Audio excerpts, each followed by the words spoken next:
Celebrate the moments of colors. KMT Silks, Perinthalmanna, Kottakkal. Koottanad നാഗർശ്ശേരിയിൽ ആൾതാമസമില്ലാത്ത വീടിന് തീപിടിച്ചു. ചൊവ്വാഴ്ച ഉച്ചയോടെയായിരുന്നു സംഭവം. വീടിന്റെ ഒരു ഭാഗം പൂർണ്ണമായും കത്തി നശിച്ചു. പൂരാട്ടിയിൽ രവീന്ദ്രനാഥിന്റെ വീടിനോട് ചേർന്ന് സാധനങ്ങളും മറ്റും സൂക്ഷിച്ചിരുന്ന മറ്റൊരു വീട്ടിലാണ് തീപിടുത്തമുണ്ടായത്. ഉച്ചയ്ക്ക് 1:30 വരെ രവീന്ദ്രനാഥ് ഉൾപ്പെടെയുള്ളവർ വീട്ടിലുണ്ടായിരുന്നു. ഇവർ പോയതിനു ശേഷമാണ് കെട്ടിടത്തിൽ തീപിടുത്തമുണ്ടായത്. ഓടിട്ട കെട്ടിടത്തിന്റെ മേൽക്കൂരയിൽ നിന്നും പുക ഉയർന്നത് ശ്രദ്ധയിൽപ്പെട്ട നാട്ടുകാരാണ് തീപിടുത്തം ആദ്യം കാണുന്നത്. ഇവർ ഓടിയെത്തിയപ്പോഴേക്കും കെട്ടിടത്തിനകത്തും മേൽക്കൂരയിലുമെല്ലാം തീ പടർന്നു കഴിഞ്ഞിരുന്നു.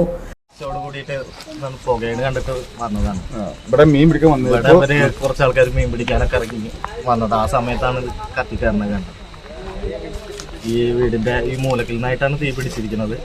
ഇവിടെ ആൾ താമസമൊന്നുമില്ല. കുറെ ആയിട്ട് അവര് വേറെ വീട് വെച്ച് താമസിക്കാണ്. കുറച്ച് കാലപ്പഴക്കമുള്ള വീടാണ്.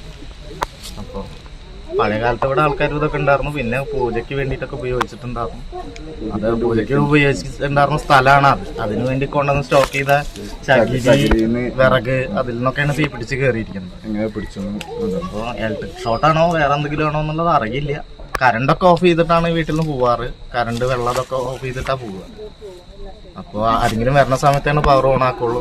വെള്ളം ഓൺ ആക്കി ഉപയോഗിക്കാറില്ല. വന്ന് പോവും, മാത്രമേ ഉള്ളൂ. അല്ലാതെ ആരും ഉപയോഗിക്കണമെന്നില്ല. പിന്നെ എന്തെങ്കിലും അത്യാവശ്യം വരിക, പോവുക, അത്രേ ചെയ്യാറുള്ളൂ. തുടർന്ന് പട്ടാമ്പിയിൽ നിന്നും ഫയർഫോഴ്സ് സ്ഥലത്തെത്തി. തുടർന്നാണ് തീ പൂർണ്ണമായും അണയ്ക്കാനായത്. അപകടത്തിൽ വീടിന്റെ ഒരു ഭാഗം പൂർണ്ണമായും കത്തി നശിച്ചു. സാധന സാമഗ്രികളും കത്തി നശിച്ചിട്ടുണ്ട്. സംഭവ സമയത്ത് കെട്ടിനകത്തും സമീപത്തും ആളുകൾ ഇല്ലാത്തതിനാൽ മറ്റു അനിഷ്ട സംഭവങ്ങളൊന്നും ഉണ്ടായില്ല.